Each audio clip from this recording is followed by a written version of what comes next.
Welcome to Washington in Focus Daily. It is Thursday, May 7th, 2026. I'm Carlene Johnson, the Center Square, Washington's state government reporter. And in today's episode, a potential mass exodus of business in Washington based on a new survey of Washington employers. The Association of Washington Business weighs in on that. And then some pushback coming from a union-backed advocacy group who basically says there's no proof that the wealthy are going to leave based on current taxes or a coming income tax. They cite some different statistics than I'm receiving from the Association of Washington Business and the National Federation of Independent Business. So we'll run through all of that for you. And then as King County and the city of Seattle respond to the recent forensic audit of the King County Regional Homelessness Authority, they found like $13 million completely missing and $45 million of a deficit for this agency. There are some new calls for accountability, some transparency, and at the same time, kind of a discussion here from people that are pushing for the city and the county to take a whole different approach to homelessness at this point and really call it out for what it is, which is at the center a drug crisis, an addiction problem, social mental health issues as a result of that. And if we don't get to the core of that, we can't solve the housing crisis. So that's coming up in today's episode of Washington in Focus. So let's dive in. Okay, this new survey from the Association of Washington Business reveals a whole lot of growing pessimism about the state's economy and the ability to be successful in business in the Evergreen State. The survey was conducted last month by the Association of Washington Business, AWB. About 400 of their members took part, a little more than that, in this survey. And that's a cross section of businesses, small businesses with just a few employees up to some that have a few hundred and into the thousands. Those members kind of are across the board for AWB. And what they found is an increasing number saying they are considering leaving the state of Washington and or relocating their personal residence out of the state, many citing the pending income tax if it ends up being upheld in the courts in Washington as one of the reasons why 1 in 4 now are considering leaving the state of Washington. Now, this is Morgan Irwin with the Association of Washington Business. He is their vice president of government relations. I had a lengthy discussion with him about this late on Wednesday, and he said this is the most alarming of their surveys, which they do quarterly, that they have seen at all. And certainly recently, a large difference of just in the last few months from what their members were saying back in January compared to what they were saying in the month of April. We do a quarterly survey, and the reason we do a quarterly survey is so that we can show not only where we're at in a single point in time, but we can show trends, over time. One of the things that we added to our survey in January is a person looking to move, a business owner looking to move their personal domicile out of state, so their legal, address out of state. And so that's the only new question we have out there. Everything else are very plain worded questions, and you can look at the report. It's things like, does your business plan to expand in Washington in the next 2 years? So easy questions to answer and understand. What we've seen with our results from this latest survey is a precipitous decline in people's confidence in Washington's economy. And so again, this was, I think, just over 400 employers, business owners around the state responded to this. So pretty good sample size. And when we look at our data, again, comparing even Q1 of this year versus Q2 now, we're seeing, increases in everything you don't want to increase and decreases in everything you do want to increase. So things like, are you confident in our economy? That number has dropped. Are you planning to expand your business? That number has dropped. Are you planning to move your business out of state? That number has increased. Are you planning to move your personal domicile out of state? That went from 45% in January up to 55% 3 months later. Now, a lot of things have happened between now and January. But the biggest one is that we passed an income tax. So I'm not saying that 100% of that additional 10% in people planning to move their domicile out of the state is about the income tax, but when we take a look around at the things that passed between now and then, that's a pretty big driver. So really, really, really troubling data. It is not everyone's leaving and close up the economy and we're going to be West Virginia all of a sudden or something like that. It's not, but it is a very troubling trend that's going in the wrong direction in terms of having a economically vital Washington state. So Irwin called this really, really troubling data. And he said it's not as if everyone's just going to up and leave the state at this point, but he says it's a troubling trend, certainly moving in the wrong direction for their members who are finding it increasingly difficult to be economically viable in the state of Washington. And the question really is, how much is the coming income tax playing into the response from AWB's members, with a 10% increase from the number of business owners indicating that they are planning to leave and or move their personal residence out of the state. Irwin said a lot of things have happened between January, when the last legislative session started, and April, when we have this new income tax signed into law. Even as a legal challenge moves forward, that's going to take some time to play out. We did, though, this week, you may recall on Monday, we had the state Supreme Court reject an appeal by Let's Go Washington to allow a referendum to go to voters to repeal this.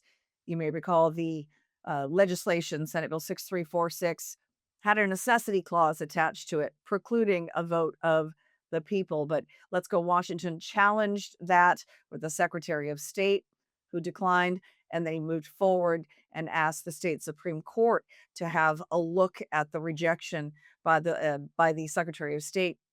That was a second denial that came on Monday of this week. An initiative is likely to be coming from Let's Go Washington. Don't know if that's going to be this year or next year, but it sounds like the business environment here and the climate for business in the state of Washington is something to really be concerned about.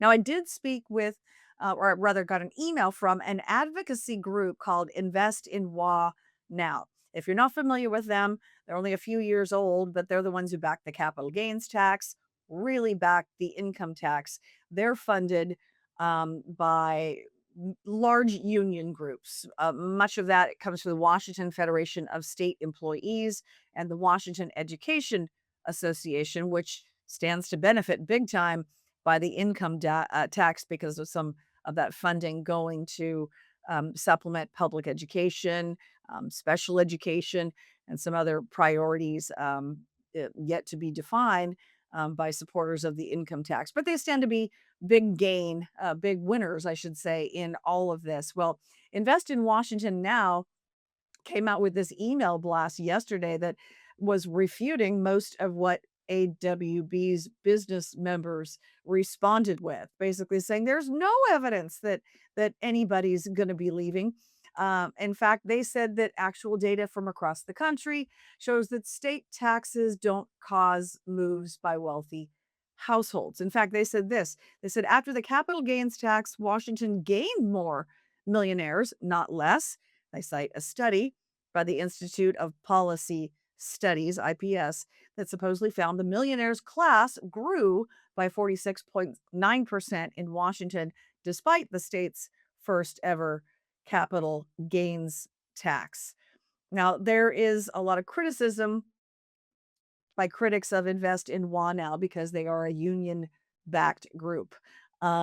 You've got, in many cases, government money going to fund Invest in WA Now, and then this is the group that is, fighting to make sure that there are more progressive taxes in the state of Washington. They contend that the Association of Washington Business is a far right Republican back group. They're nonpartisan. So some of that argument, that a lot of that pushback, you're going to be seeing that in the ad campaigns in the months to come leading up to November. You'll see these ads sponsored by Invest in WA now. But I did get a comment back from Patrick Connor, who's the state director for the National Federation of Independent Business, NFIB. They're a party to the lawsuit against the income tax, but he refuted a lot of what Invest in WA was saying. And he cited some statistics I found to be pretty fascinating, according to a recent Kiplinger report that came out. Said California lost $11.9 billion in adjusted gross income, AGI. New York lost 9.9 billion.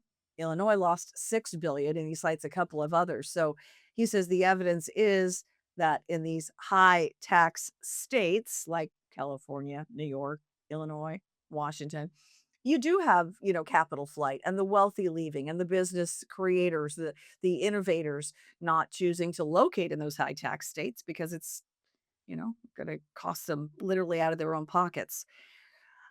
So fascinating conversation with Morgan Irwin and AWB. I would encourage you to check out my article up at the Center Square Washington page today for links to their survey, a much deeper dive on all the findings, like what exactly is it the businesses are saying? Well, they're saying it's the high tax burden. They're saying it's the regulations. They cite a number of things, different priorities for business that are major concerns for them. So check out that article on our Center Square Washington page today. Now, as King County and the city of Seattle moved to respond to that recent forensic audit of the King County Regional Homelessness Authority that found $13 million in missing funds and a $45 million deficit, there are new calls for accountability and transparency. King County is moving kind of on its own track there. The city of Seattle moving to do its own thing.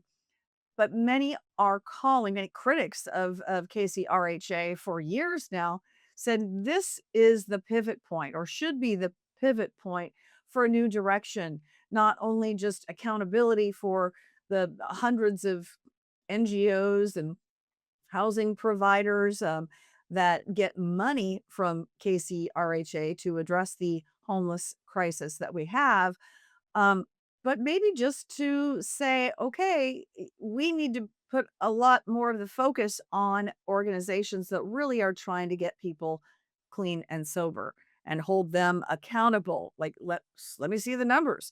Don't just give them a tiny house. Don't just put them up in, Plymouth housing in downtown Seattle and let them just, die inside rather than outside, but really do something to help. So I pushed Seattle City Councilman Bob Kettle on that very topic yesterday. He was sharply critical of KCRHA after this forensic audit came out late last month, and he is moving to push other members of the city council for accountability. Like, what are we going to do? If we're just going to disband KCRHA, what does KCRHA 2.0, look like? He's very concerned about that. But I want to share part of my conversation with him and then some fascinating testimony at a public safety committee meeting last week. That committee is chaired by Councilman Kettle that I want to share with you. I think you'll find that to be pretty compelling. So here's part of my conversation late Wednesday with Seattle City Councilman Bob Kettle. That forensic review or audit was damning in so many ways, and I did participate in the meeting that was held afterwards with both Executive Saharlai and Mayor Wilson and others to basically the King County the KCRHA governing board, of which I'm an alternate. But I've been engaged, by the way, for a while. And one of the things I pushed for was for governance reform, which we did at the end of 2024, which was my first year, and because that was so needed. And if we didn't make those governance changes, the city council would have ended the KCRHA at that point. The city is in fiscal distress, the county is in fiscal distress, and so is the state. And that triple combination is not good for us. And so we need to be working together as different entities. And this is why we need the regional approach. But then we also have to have the oversight piece done. Like we work the governance structure, but then we have to ensure that the operations and the financial pieces are also being done right. And this is where, as a council, we need to have HSD, the Human Services Department, again, the county version of it. And then on the executive to report saying, hey, there's issues, because then we can address them. We've definitely been notified now with this audit. And then again, I sat in on the Clark Nuber presentation as a alternate board member of the KCRHA. And so we need to make this right. But at the end of the day, if you get rid of it, you're going to have to replace it. So this contingency planning process needs to ensure that we have a 2.0 or we fix it. And because we can't do this alone. There's some that say we should just do everything by ourselves. That is a mistake, because it's not a Seattle problem, on the Seattle homelessness problem on the streets of Seattle. It is a regional homelessness problem on our streets. And if we're not engaging, this is like doing the same thing in terms of ignoring those factors like, mental, the public health piece. As I've often said many times, we cannot succeed in public safety if we don't also succeed in public health. And when I say public health, the mental health, behavioral health, all these, and then also the addiction pieces, they all play into this. And so if we're going to be successful, we have to factor that in. Now, on the King County side, I want to remind you that council members Rod Dombowski and Reagan Dunn introduced legislation to end King County's participation in the interlocal agreement that they had with KCRHA. The issue with that is the disbanding, as I mentioned, of a couple of hundred of service contracts that they have with these providers, whether it's housing or, the wraparound services, mental health providers, that sort of a thing. They've got these contracts, and you can't just sever those contracts overnight and leave people hanging. So they're moving in their own way to eventually disband KCRHA, but it's going to have to happen over some time. So while King County goes that direction, the city of Seattle is moving to do what it decides ultimately that it's going to do. So at this Public Safety Committee meeting last week, a committee, as I mentioned, that is chaired by Councilman Bob Kettle, there was discussion of Seattle Mayor Katie Wilson's plan to dramatically expand tiny home villages. You may recall we've done some reporting on that, exposing of some of what's actually happening in these tiny housing villages. That exposure coming from Jonathan Cho, the Discovery Institute, as well as Andrea Suarez of We Heart Seattle.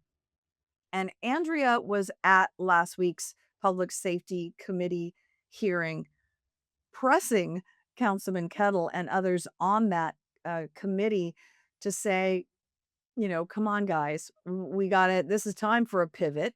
This is not time to just dump a bunch more money into all of this housing first model, which has not proven to show success. We've got more numbers of homeless and drug addicted individuals on the streets of Seattle and King County than ever before. So here was Andrea Suarez's testimony before the council on April 28th. I'm here to talk about the harm of possession in our community. We've picked up hundreds of thousands of needles and hundreds of thousands of pieces of foil that our county hand out to drug addicts. I think that really just speaks to the drug-friendly and enabling culture we have. There's other major cities that are starting to ban handing that out, especially tent side, without enrolling in programs. So there's some little adjustments we could make to really shift from a drug-friendly city to one where we are a recovery-first city. In terms of harm to women, especially, they're preyed on. I've seen women trafficked. I've seen women be the front people to go in and do retail theft for drug addicts. So it's a very predatory element out there in terms of the culture. When we talk about why it never gets better, Councilman Kettle, it's because we have an inflow crisis. We don't have anything like Proposition F, which San Francisco has. It says if you're going to come to Seattle, you need to pass a drug test for illegal substances before you get your food stamp card and your ABT card. Little things like that are what other major cities and democratic around cities are doing to kind of create the not drug-friendly culture. My mantra is we have very cheap drugs and free crime, and that's what's creating the havoc we see in our community. I heard a couple people talk about tiny houses and wraparound services. Last time I went into a tiny house, I saw a designated tiny house to use fentanyl. So help me understand how we're stabilizing somebody inside a tiny house village when there's a tiny house designated to smoke fentanyl. Wraparound services aren't required. The whole city is a wraparound service. You can walk out the door and get services. They don't have to be at the village. So don't get sucked into that things get better there. I don't know one person that's graduated from the LEAD program where you can smoke fentanyl in their program. What I do know is when people get arrested and get a clear mind and go to treatment, they get better. Thank you. Now, right after the testimony from Andrea Suarez of We Heart Seattle, a gentleman came up by the name of Corey Ratliff. He's right now in recovery, and he gave very compelling testimony saying, if you don't hold guys like me accountable, we're never going to turn our lives around. My name's Corey Ratliff. I am a drug addict and homeless. And I just want to speak on the fact that it took me 45 days in jail to finally get my mind right, and hold myself accountable. Before that, I was in the streets all the way from Aurora to Tacoma, and I was being enabled from the city with free pipes, free foil, free housing, places that police can't really come in and do anything about. So now we're encouraging and enabling a drug addict and a homeless to be comfortable in that situation. That does not help the situation. What helps the situation is to hold us accountable. If we're slipping in the streets and we're selling dope or we're pimping or we're doing anything that's against the law, hold me accountable, arrest me. Don't give me a slap on the wrist, don't let me go. You know what I'm saying? That time in jail is enough time for me to think, take accountability for what I did, understand that I need to change things, get out, get into places like Hope and Chance or Battlefield for Addiction, start going to work, things like that. These sober living programs are the answer. It was for me. And I still have an older brother who's still actively in addiction, who has no thought whatsoever of getting out of that situation because tiny home villages, housing projects, everything there is comfortable to be homeless and a drug addict. 10 years ago, I couldn't do that. In these days, it's so easy to be a drug addict and you're accepted in the city because it's okay. And we're just putting them into a building off the street. So now the city is thinking that it's not a problem anymore. No, it's still an issue. It's not being handled correctly. And I think the best way to do that is hold me accountable. Andrea Suarez with We Heart Seattle told me that it was actually Corey's mom who reached out to her when he was in jail and said, I've heard about what you do. I don't think he's really going to change his life unless we can, for right now, get him clean and sober. And We Heart Seattle is actually helping to fund Corey's recovery and treatment with Battlefield Addiction. So, she cites that as just one of many stories. She's helped many people. Not only are they out there cleaning up the needles and other drug debris and garbage, in our city's parks and other homeless encampment areas, but truly partnering with people and getting them out of the cycle of addiction. So I brought up that example with Councilman Kettle as part of my discussion with him yesterday and said, okay, wait a minute, this forensic audit, is this not really the most opportune time to say, wait, we know what we've been doing for years isn't working. In fact, the crisis is only getting exponentially worse. Is this not the time to really address the root causes of homelessness? And that is mental health issues and drug addiction. Often those two things go hand in hand. I asked him about that specifically. Let's say nearly half of the people on the streets have a substance use disorder, have some type of addiction problem. And then separately, a third plus, and again, I'll double check on the numbers, have either mental or behavioral health issues. That is just a basic fact. And so we should acknowledge that. So yes, we have a homelessness problem in our streets, but it's compounded and affected by the substance use addiction problem on our streets and the fact that mental health and behavioral health is on our streets as well in terms of the problems. Now, Seattle Councilman Kettle told me that tomorrow on Friday, he is getting an update with the King County Regional Homeless Authority, basically them responding to all these criticisms, right? This forensic audit came out making them look pretty bad, whether there's actual fraud or just mismanagement of money, and how you could get $45 million in debt, which is, putting the city and the county have been backing them for all these years in a really tough spot to continue to say, great job, KCRHA. So he's sitting down with them. It is not a meeting that is open to the public. I had pressed for an opportunity to kind of be the fly on the wall there, but it's a closed door meeting. But he has promised to provide some additional updates after he has, received what they have to say about the forensic audit.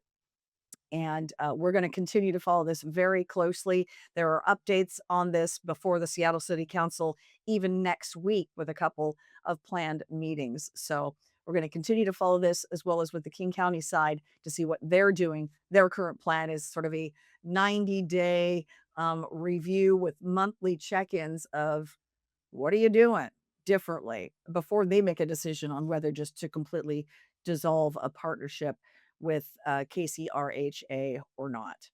So that is it for today's episode of Washington in Focus Daily for this Thursday, May the 7th. The sunshine finally came out here this afternoon. I hope you get a chance to get out and enjoy it at least a little bit. As always, thank you for watching, and join us again tomorrow.